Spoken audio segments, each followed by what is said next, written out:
सृष्टि के आरंभ काल में जब त्रिदेव ब्रह्मा, विष्णु और महादेव अपने अपने कार्यों में रत थे, तब एक समय ऐसा आया जब ब्रह्मा के भीतर गर्व उत्पन्न हो गया।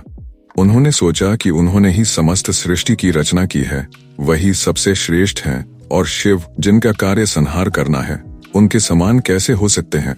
यह विचार उनके भीतर दिन प्रतिदिन और अधिक गहराता गया।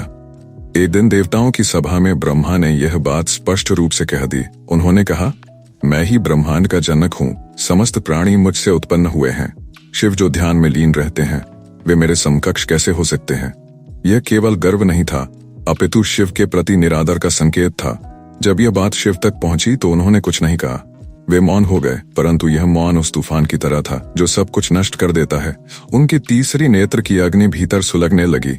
उसी समय शिव के भीतर से एक दिव्य, उग्र और न्यायकारी रूप प्रकट हुआ। काल भैरव कोई सामान्य स्वरूप नहीं थे। वे शिव के भीतर का वह अंश थे जो अन्याय का विनाश करता है, अहंकार को दंड देता है और धर्म की मर्यादा स्थापित करता है। उनका शरीर भस्म से आच्छादित था। उन्होंने काले वस्त्र धारण किए थे, हाथों में त्रिशूल और खड्ग था। उनके नेत्र रक्त वर्ण के थे और उनकी उपस्थिति से दिशाएं कांप उठीं। काल भैरव जैसे ही प्रकट हुए, सीधे ब्रह्मा की ओर बढ़े। उन्होंने एक भी शब्द नहीं कहा, केवल अपनी दृष्टि से ब्रह्मा को देखा और क्षण भर में अपने खड्ग से उनका 5वां सिर काट दिया। यह वही सिर था जो ऊपर की ओर था और जो उनके गर्व का प्रतीक बन गया था। जैसे ही वह सिर कटा, वह काल भैरव के हाथ से चिपक गया और हटने का नाम नहीं लिया। यह कोई साधारण सिर नहीं था, वह ब्रह्मा का सिर था, जिनकी गिनती त्रिदेवों में होती है। इस कार्य को ब्रह्महत्या कहा गया, जो सनातन धर्म में अत्यंत महान पाप माना जाता है।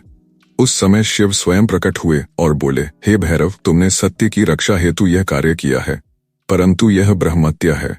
जब तक यह कपाल, कटे हुए सिर की खोपड़ी, तुम्हारे हाथ से स्वयं न गिरे, तब तक तुम्हें भिक्षाटन करते हुए पृथ्वी पर घूमना होगा। जब यह कपाल गिरेगा, तभी तुम्हें इस पाप से मुक्ति प्राप्त होगी। काल भैरव ने इस आदेश को स्वीकार किया और संसार में भिक्षाटन हेतु निकल पड़े। उन्होंने वस्त्रों का परित्याग किया और नग्न अवस्था में भिक्षा मांगने लगे। वे एक स्थान से दूसरे स्थान पर गए, देवताओं के लोकों में, पाताल लोक में, महान ऋषियों के आश्रमों में, नगरों में, परंतु कहीं भी वह कपाल उनके हाथ से नहीं गिरा। वह कपाल जैसे उनकी कलाई से जुड़ गया था। उनके पीछे पीछे एक और छाया चलती थी, ब्रह्महत्या की मूर्त छवि, जो उनका पीछा करती, लोगों को डराती और उन्हें अपवित्र घोषित करती। जिस नगर में वे प्रवेश करते, लोग भय से अपने द्वार बंद कर लेते। उन्हें किसी स्थान पर स्थिर होने की अनुमति नहीं थी। केवल वनों, पर्वतों और निर्जन स्थलों में उन्हें आश्रय मिलता। वर्षों बीतते गए, ऋतुएं बदलती रहीं, युगों के परिवर्तन होते रहे, परंतु काल भैरव की यात्रा रुकी नहीं। उनके शरीर पर तपस्या की ज्वाला धक रही थी। उनके मन में कोई आकांक्षा नहीं थी, केवल प्रायश्चित की भावना थी। एक दिन वे उत्तर दिशा की ओर यात्रा करते हुए एक विशेष नगर के समीप पहुंचे। वह था वाराणसी। जैसे ही उन्होंने उस भूमि पर पग रखा, उनके भीतर कुछ विचित्र हुआ। वह कपाल, जो इतने वर्षों से उनके हाथ से नहीं गिरा था, अचानक भूमि पर गिर पड़ा। उसी क्षण उनके पीछे चल रही ब्रह्महत्या की छवि भी विलीन हो गई। आकाश से देवताओं की वाणी गूंजी, हे भैरव, तुम्हारा पाप नष्ट हो गया। यह भूमि केवल शिव की नहीं, अब यह तुम्हारी भी है। अब से तुम इस पवित्र नगरी के रक्षक हो। यहाँ आने वाला प्रत्येक प्राणी जब तक तुम्हारी अनुमति से न गुजरे, उसे मोक्ष प्राप्त नहीं होगा।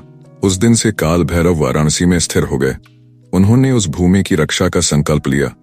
उन्होंने घोषणा की, यह भूमि केवल मृत्यु का स्थान नहीं, मोक्ष का द्वार है, परंतु केवल वही प्राणी इसे पार कर सकता है जो न्याय, श्रद्धा और सत्य के पथ पर चले। इसी कारण उन्हें काशी का कोतवाल कहा जाता है। इस नगर के रक्षक, धर्म के प्रहरी और न्याय के परम अधिष्ठाता। यह भी मान्यता है कि जो भी काशी में मृत्यु को प्राप्त होता है, उसे काल भैरव की अनुमति के पश्चात ही मोक्ष की प्राप्ति होती है। आज भी काशी में उनका भव्य मंदिर स्थित है। वहां उनकी प्रतिमा काले रंग की है, नेत्र लाल वर्ण के हैं और वे अपने एक हाथ में खड्ग तथा दूसरे में कटा हुआ सिर धारण किए हुए हैं। उनके समीप एक काला कुत्ता स्थित रहता है, जो उनका वाहन माना जाता है। भक्तगण उन्हें सरसों का तेल, काले तिल, काले वस्त्र और मदिरा अर्पण करते हैं। विशेष पर्वों जैसे कालाष्टमी और भैरव अष्टमी के दिन वहां विशेष पूजा होती है। भक्तजन कुत्तों को भोजन कराते हैं क्योंकि उन्हें संतुष्ट करने से भैरव स्वयं प्रसन्न होते हैं। यह श्रद्धा केवल बाह्य नहीं, आंतरिक भी होती है, भय से नहीं, विश्वास से भरी हुई। यह कथा केवल पौराणिक नहीं, अपितु अत्यंत गूढ़ शिक्षाओं से परिपूर्ण है।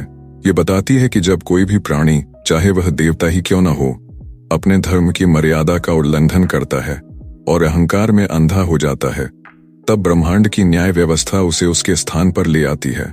शिव, जो शांत और गूढ़ तत्व हैं, जब उन्हें क्रोध आता है तो वह काल भैरव के रूप में प्रकट होते हैं। काल भैरव केवल दंड देने वाले नहीं, वे चेतावनी देने वाले हैं। वे उस मार्ग के रक्षक हैं जो सत्य, तप और धर्म की ओर जाता है। यह भी सिखाती है कि चाहे कोई भी कार्य धर्म के लिए किया गया हो, यदि उसमें किसी प्रकार का पाप हुआ है तो उसका प्रायश्चित आवश्यक होता है। काल भैरव स्वयं शिव के अंश होकर भी ब्रह्महत्या से मुक्त नहीं हो सके जब तक उन्होंने यथोचित प्रायश्चित नहीं किया। इसलिए वाराणसी को मोक्षदायिनी भूमि कहा गया है। वहां मृत्यु केवल अंत नहीं, एक नया आरंभ है।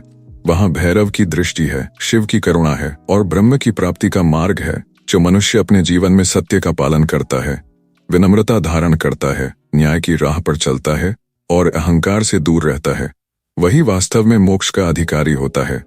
काल भैरव केवल उग्रता का प्रतीक नहीं, वे संतुलन, अनुशासन और ब्रह्मांडीय न्याय के मूर्त रूप हैं।